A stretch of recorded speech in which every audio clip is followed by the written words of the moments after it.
प्यारे बच्चों, यमन में एक कबीला आबाद था जिसका सरदार हातिम ताई था। इसकी सखावत से दुनिया का हर शख्स वाकिफ था। आज हम आपको हातिम ताई की सखावत का एक किस्सा बताते हैं।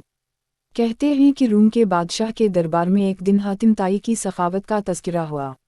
एक शख्स ने बताया कि हातिम ताई के पास उम्दा नस्ल का एक घोड़ा है।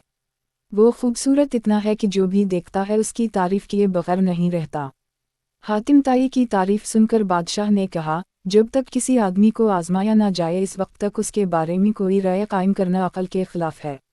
बादशाह ने वज़ीर से कहा कि तुम जाओ और हातिम ताई की सखावत के बारे में हमें मालूमात फ़राहम करो और इससे कोई ऐसी चीज़ तलब करो जो उसके लिए सबसे ज़्यादा अजीज़ और सबसे ज़्यादा कीमती हो।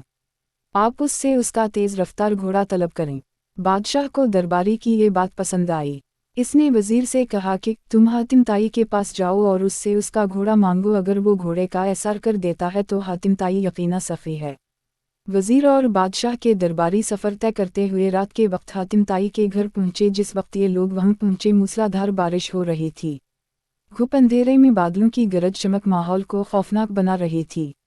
ऐसे ख़राब मौसम में घर से निकलना और मेहमानों के खाने का इंतज़ाम करना बड़ा मुश्किल काम था, लेकिन हातिम ताई ने मेज़बानी का हक़ अदा किया और मेहमानों की तवाज़ो और आराम व आसाइश का पूरा इंतज़ाम किया। दस्तरखान पर लजीज बना हुआ गोश्त खाकर मेहमान खुश हो गए और सफ़र की थकान उतारने के लिए आराम से गहरी नींद सो गए। सुबह के वक्त बारिश थम चुकी थी और फ़िज़ा साफ़ हो गई थी। दरख्त धुले हुए और ठंडी हवा चल रही थी। नाश्ते के दौरान वज़ीर ने मेहमान नवाजी का शुक्रिया अदा किया और कहा कि हमारे बादशाह के सामने आपके घोड़े की बहुत तारीफ़ की गई है। बादशाह चाहता है कि आप अपना घोड़ा उनकी खिदमत में नज़र कर दें। वज़ीर की बात सुनकर हातिम ताई अफसोस के साथ हाथ मिलने लगे और अफसरदा लहजा में कहा कि अगर आप घोड़ा लेने आए थे तो ये बात आते ही मुझे बता देनी चाहिए थी, लेकिन अब मैं मजबूर हूँ इसलिए कि मेरा प्यारा घोड़ा इस दुनिया में नहीं है।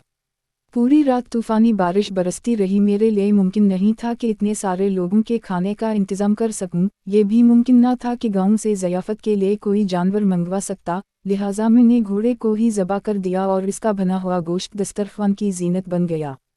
वज़ीर हातिम ताई की ये बात सुनकर हैरान रह गया।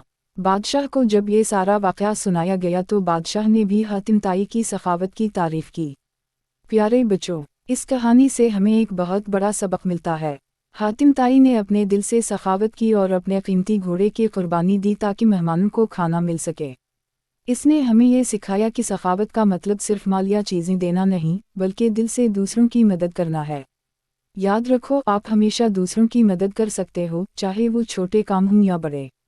अगर आप किसी का दिल खुश करते हो तो वो भी आपके दिल को खुशी देगा। इस कहानी से ये भी सीखा कि अगर आप दूसरों की फ़िक्र करोगे तो आपकी ज़िंदगी भी खुशहाल होगी। तो बच्चों, हमेशा दूसरों की मदद करने की कोशिश करो, क्योंकि दुनिया में सबसे बड़ी खुशी दूसरों के लिए कुछ अच्छा करने में ही है।